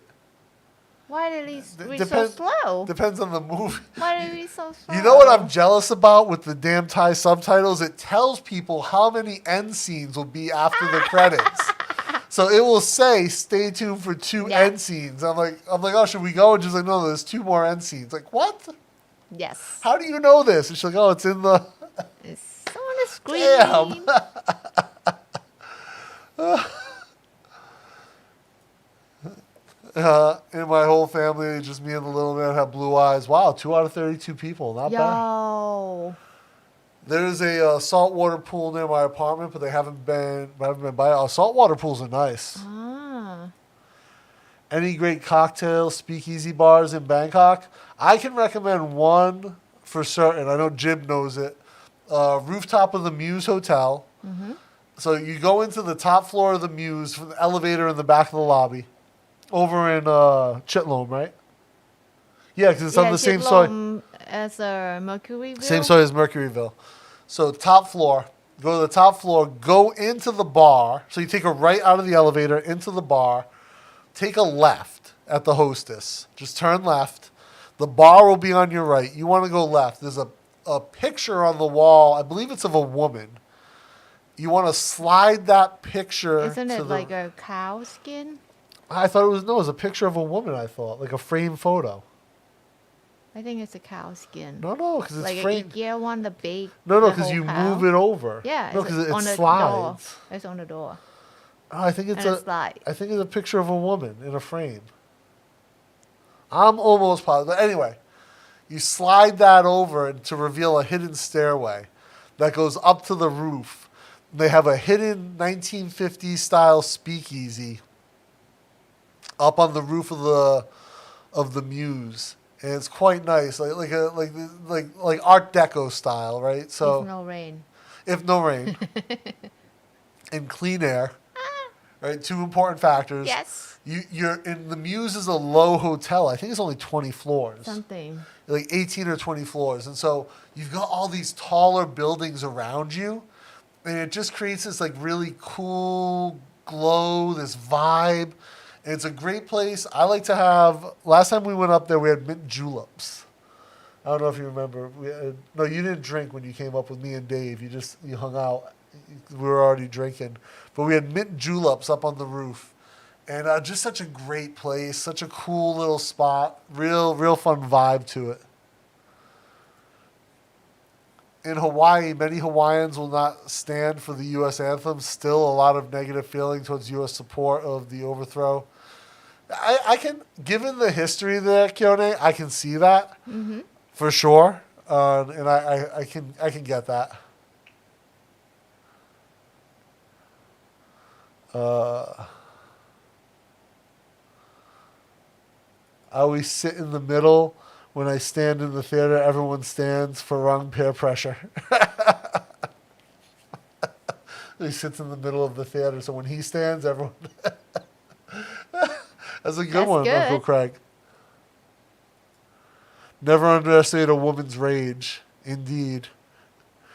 Jib, two things. I don't want her to be mad or hungry. If I can avoid her being those two things, I'm happy. As long as Jib is never mad and never hungry. And I don't know which is worse, to be honest, because they can both be pretty bad misdemeanor. Jib hungry, like I've seen Jib get hungry, and like I'll ask Jib, I'm like, hey, if we're walking places or we're out doing stuff, I'm like, hey, are you fine to do this before lunch? And she'll say, yeah, I think so. Now I know any answer other than yes, absolutely, without question, I'm fine to do this before we eat means no. And I learned that the hard way.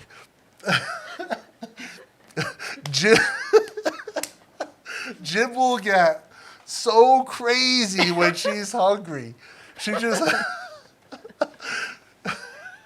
Right? Am I right?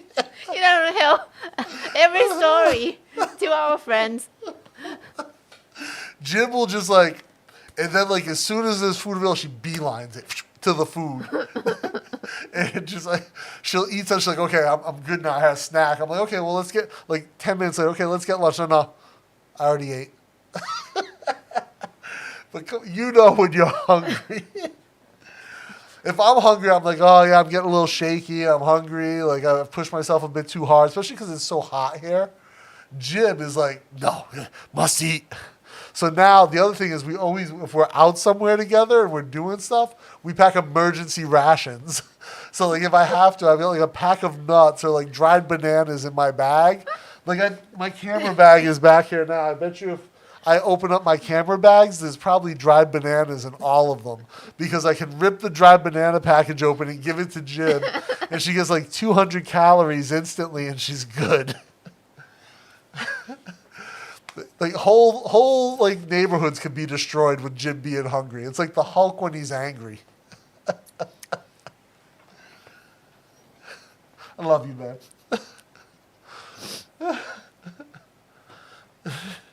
Hey. Hello, Vireach Zeng. I'm sorry, I'm gonna totally butcher your name, so I apologize. The reason why you do not stand for King's Anthem is something I can tell you it all about. Number 112. Oh. So yes, I know what you're saying. Absolutely. Any new movies with Jason Momoa for Jib? No, I think no. No. No new Momoa movies? I just go back here to this one, the number 112. I'll say that, and I agree with you Well, agree. about that's why they. Did you read it I'm just saying. in English version? We'll just move on. Any talk of Did the you read pronoun it? to be. No. Do you know how many countries has the same law? Not America. So anyone can harass president and not go to jail? Correct. Are you sure? You can talk shit. Harass. I don't know if harass is the right word here. Harass. Okay. Life threaten. We Can you do that to your president? to threaten, no. Yeah. You go to jail. It's the same thing. Uh, Please find English version before you have any comment. Okay. Agree or disagree. Read it carefully, every sentence, every word, Okay, not just short part, and you said, oh, I agree. I will acquiesce to you. Yes. Babe, do people talk about their pronouns here? Huh? Like he, him, she, her? Do Thai people, What's that? like you ever see like someone's profile will have their pronouns, he, him, she, her, What's that? them, they? What's that? Like if you're a guy but you feel like a woman, you'll say, please refer to me as she, her.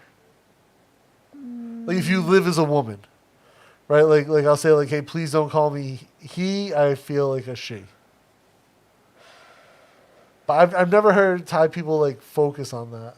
No, because normally the word that we call the other person not really like a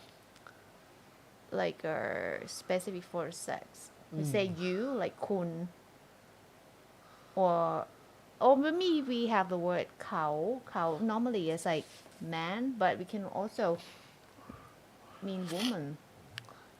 How do you Woman. refer to a lady boy as a female? Huh. Yeah. I don't think it's an issue here. Because like they look like woman.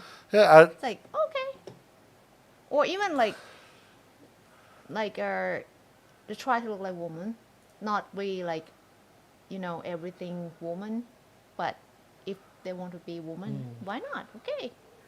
oh, there was an end scene to Love Destiny? Really? And everyone left? Did it not say on the subtitles? Suburban Beard, my man. Thank you, brother. Wait, but it's a Thai movie. Why do they have subtitles? That's a good point. Were there English subtitles? That's why Thai don't read it. Oh, yeah, they didn't know. Josh, what's up, brother? Thank you. Are you? I'm not. Neither is Jim. Neither of us biologists. Nempat Thai vlog. Hello. Is it Nana? Nanapat? Nanapat. Nanapat. How are you? I like your shirt. Is that Moham fabric? The blue? Maybe Moham with the Hill Tribe embroidery. Nice. Should I say a person who owns the original or not? A person who owns the original? What? No, a sage. Did I miss something? I must be missing. Rightfully so in Hawaii. Yeah. Hangry. Yes, Toby. Jim gets hangry.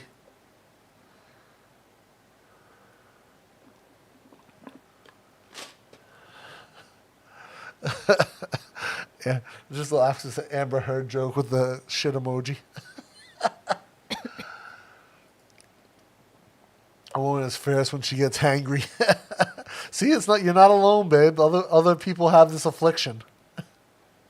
The hangry affliction. Amber's turd back. What's that? Amber Heard, Amber Turd. Oh, so? Funny. Yeah. So what else we got?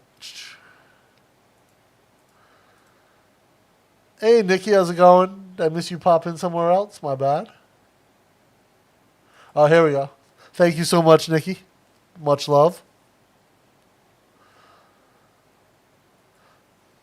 When did you spend years in Hawaii, Josh? I've known you for thousands of years. Since the primordial glue. You've never been to Hawaii? I'm just joking. I've never heard a Thai person refer to a lady boy as he, him. I think that's a... Yeah, I think so, Keone. I don't think it's a thing, really. Like, I don't think Thai people care one way or the other. And so if you feel that way, that's how you are. It's like sabai thing. Yeah. Right? It's like... So we normally call like people from how they look. If you dress like a woman, we call you like เธอ. And if you're white, we call you guava. Oh, 33 for UK. That's going to be brutally hot, it's Nikki. hotter than here. Yeah. Oh, how are you guys doing over there with that, Nikki? 33. That's super hot. A lot of UK doesn't have aircon either, right? No, the temp is 28 here. Oh, it's a nighttime though. No. Let's see for daytime what will be tomorrow. Hike asks, what's divorce laws like here? I actually don't know. I think it's a 50-50 split by law. I'm sure there have been By some celebrity law. disasters. No, Josh, I'm joking. I know in the Philippines too, right? Josh's grandfather was spreading the good word. What? It was a Lutheran pastor. Was out there pushing the Bible. Oh. Oh, thank you, Nikki. Back at you. Thank you. Spent college years out there every summer and every other chance I could get. Yeah, right? Better than Cleveland, right, brother? Deep state operative.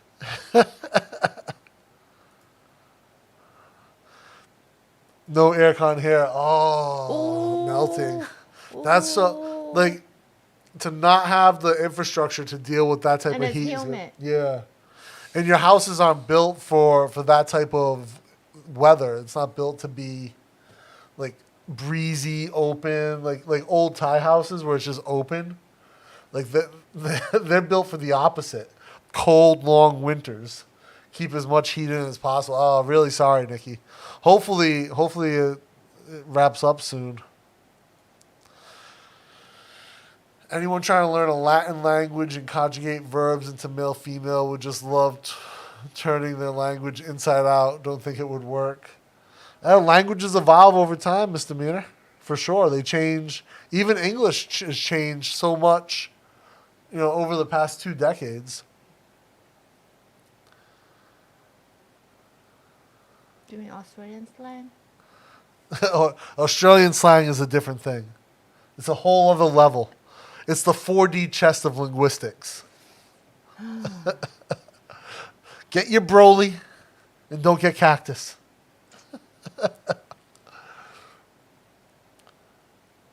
My grandfather made sure of it. He wanted me to see living situation became way they were with so much homelessness. Meant to be 35 tomorrow. Oh, might get in my dog pool. How do you even I guess being at that point, because of the way the houses are built, similar to where I grew up in the U.S., right, to keep things warm. At that point, it's just better to be outside than inside. Man, so brutal. The temp is definitely rough. At Hot 35. and humid. Yeah. And noisy. For sure. What's the next video, Dana? Going to be another month? Might be.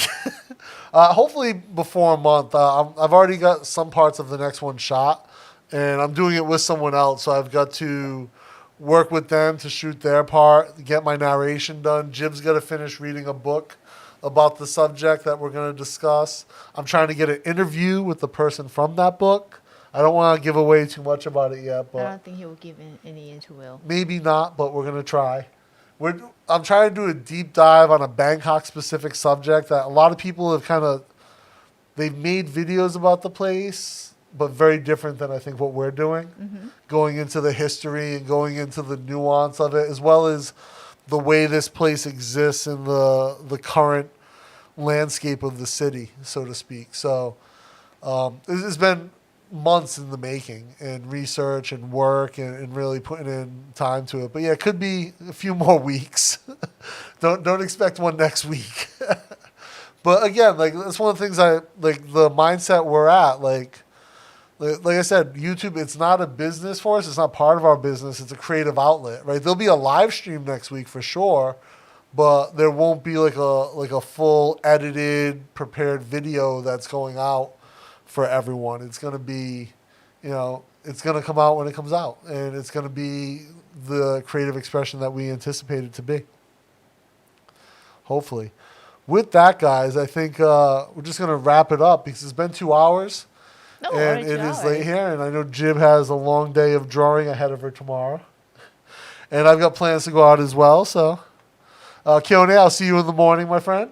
Nikki, stay cool out there in UK. Don't melt too much. And, yeah, guys, thank you for swinging by. Thank you so much for 10K to every single one of you guys. It means the world to us that, our creative vision for these videos and these things that we do resonate with all of you, that you would subscribe and take your time to join us here on the streams and on the channel. So again, from the bottom of our hearts, thank you. And we'll see you in the next one.